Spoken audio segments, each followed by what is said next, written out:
Sai Satcharitra, Chapter 50.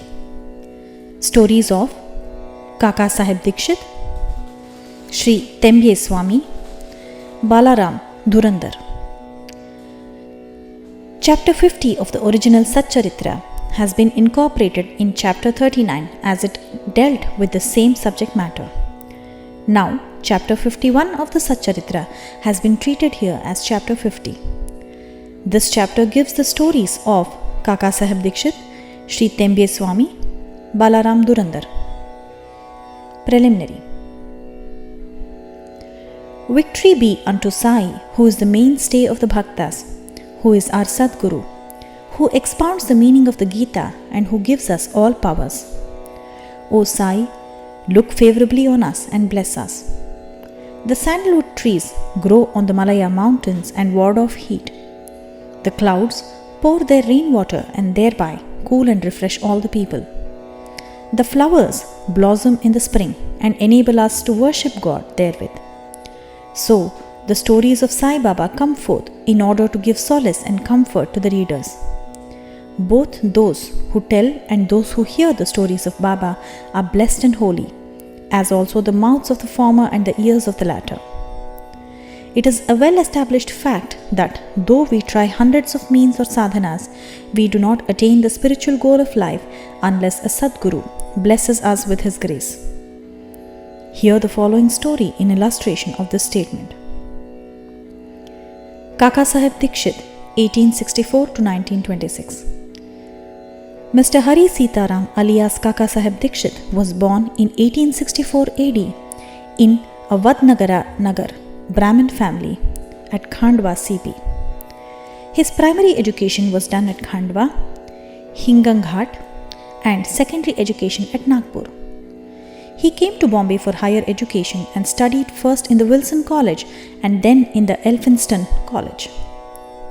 After graduation in 1883 AD, he passed his LLB and solicitor's examination and then served in the firm of the government solicitors Messrs. Little & Co. and then, after some time, started a solicitor's firm of his own.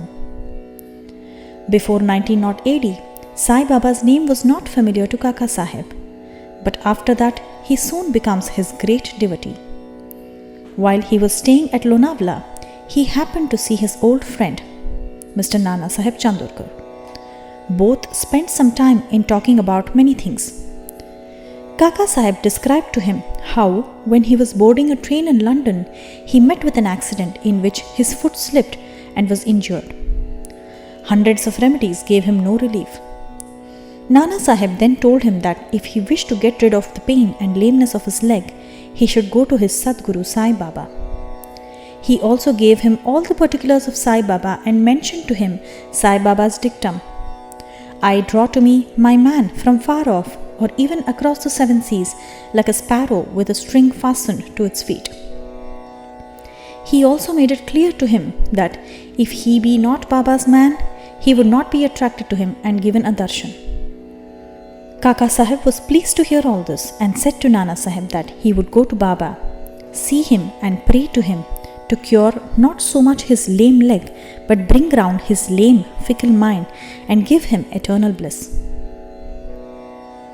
Some time after, Kaka Sahib went to Ahmednagar and stayed with Sirdar Kaka Sahib Mirikar in connection with securing votes for a seat in the Bombay Legislative Council. Mr. Bala Sahib Mirikar, son of Kaka Sahib Mirikar, who was a Mamlatdar of Kopargaon, also came at that time to Ahmednagar in connection with a horse exhibition there. After the election business was over, Kaka Sahib Dikshit wanted to go to Shirdi and both the Mirikars, father and son, were also thinking in their house about a fit and proper person as a guide with whom he should be sent there. There, Sai Baba was arranging things for his reception. Sharma got a telegram from his father-in-law at Ahmednagar stating that his wife was seriously ill and that he should come to see her with his wife. Sharma, with Baba's permission, went there and saw his mother-in-law and found her improving and better. Nana Sahib Panshe and Appa Sahib Gadri happened to see Sharma on their way to the exhibition and asked him to take Kaka Sahib Dikshit to Shirdi along with him. Kaka Sahib Dikshit and the Mirikers were also informed of Sharma's arrival. In the evening, Sharma came to the Mirikers, who introduced him to Kaka Sahib. They arranged that Sharma should leave for Kopargaon with Kaka Sahib by the 10 o'clock night train. After this was settled, a curious thing happened. Bala Sahib Mirikar threw aside the veil or covering on Baba's big portrait and showed the same to Kaka Sahib. He was surprised to see that he, whom he was going to meet at Shirdi, was already there in the form of his portrait to greet him at this juncture. He was much moved and made his prostration before the portrait. This portrait belonged to Megha. The glass over it was broken and it was sent to Mirikers for repairs. The necessary repairs had been already made and it was decided to return the portrait with Kaka Sahib and Sharma. Before 10 o'clock, they went to the station and booked their passage. But when the train arrived, they found that the second class was overcrowded, and then there was no room for them. Fortunately, the guard of the train turned out to be an acquaintance of Kaka Sahib and he put them up in the first class. Thus, they travelled comfortably and alighted at Kopargaon. Their joy knew no bounds when they saw there Nana Sahib Chandorkar, who was also bound for Shirdi. Kaka Sahib and Nana Sahib embraced each other, and then, after bathing in the sacred Godavari river, they started for Shirdi. After coming there and getting Baba's darshan, Kaka Sahib's mind was melted.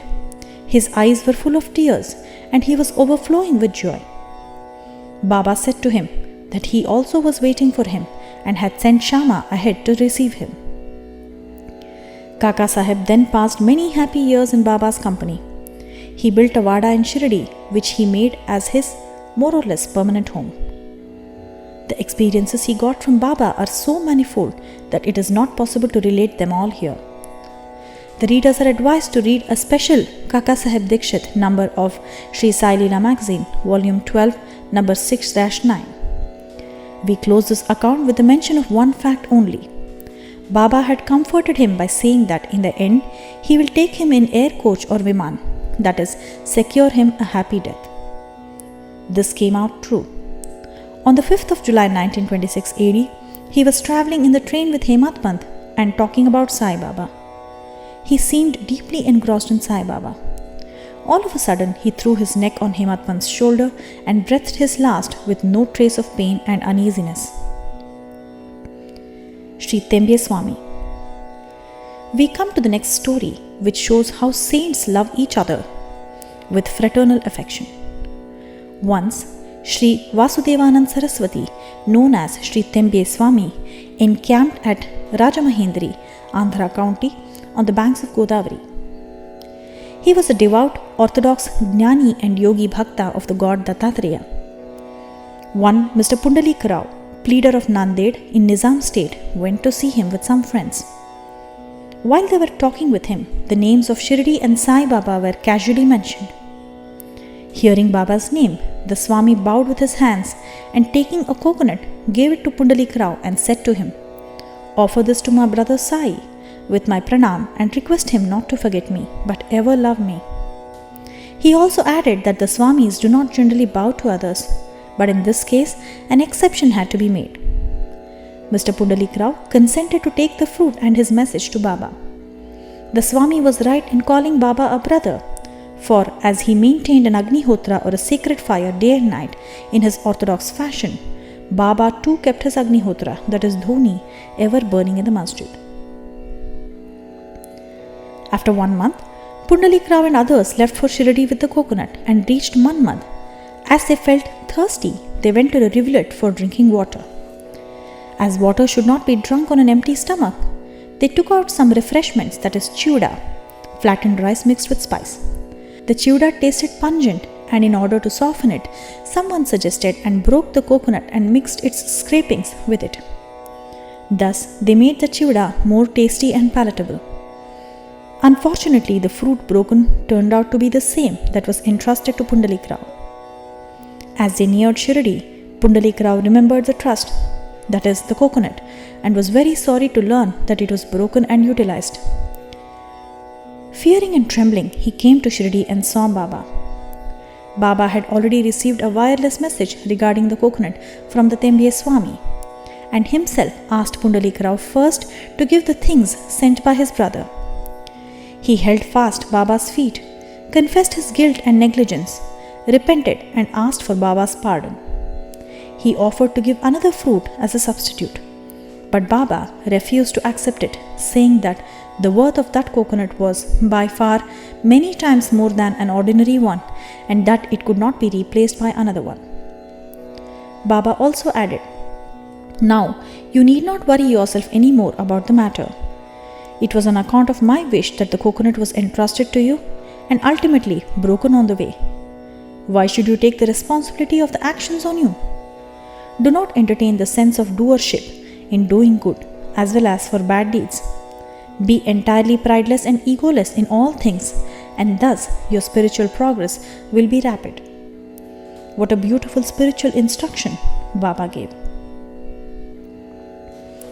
Balaram Dhurandhar, 1878 to 1925.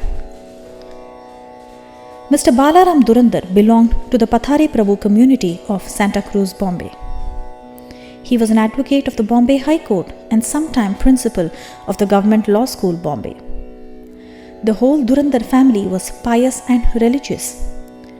Mr. Balaram served his community and wrote and published an account of it. He then turned his attention to spiritual and religious matters. He studied carefully Gita and its commentary Jnaneshwari and other philosophical and other metaphysical works. He was a devotee of Vithoba of Pandharpur. He came in contact with Sai Baba in 1912 AD. 6 months previous, his brothers Babulji and Vaman Rao came to Shirdi and took Baba's darshan. They returned home and mentioned their sweet experiences to Balaram and other members. Then they all decided to see Sai Baba. Before they came to Shirdi, Baba declared openly that, "Today many of my Darbar people are coming." The Dhurandhar brothers were astonished to hear this remark of Baba from others, as they had not given any previous intimation of their trip. All the other people prostrated themselves before Baba and sat talking to him. Baba said to them, "These are my Darbar people to whom I referred before," and said to the Dhurandhar brothers, "We are acquainted with each other for the last 60 generations." All the brothers were meek and modest.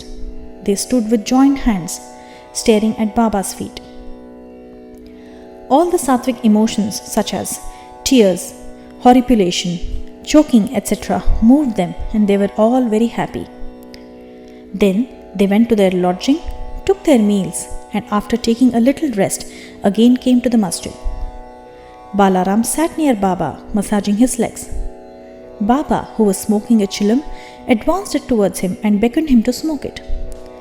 Balaram was not accustomed to smoking.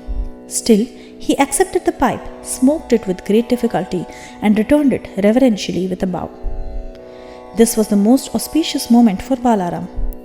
He was suffering from asthma for 6 years. This smoke completely cured him of the disease, which never troubled him again. Some 6 years later, on a particular day, he again got an attack of asthma. This was precisely the time when Baba took his Mahasamadhi. The day of this visit was a Thursday, and the Dhurandhar brothers had the good fortune of witnessing the Chavadi. Balaram saw the lustre of Pandurang on Baba's face, and next morning at the Kakad Arati time, the same phenomenon, the same lustre of his beloved deity Pandurang, was visible again on Baba's face. Mr. Balaram Dhurandhar wrote in Marathi the life of the Maharashtra saint Tukaram, but did not survive to see its publication. It was published later on by his brothers in 1928. In a short note on Balaram's life given in the beginning of the book, the above account of Balaram's visit has been fully corroborated therein. Page 6 of the book.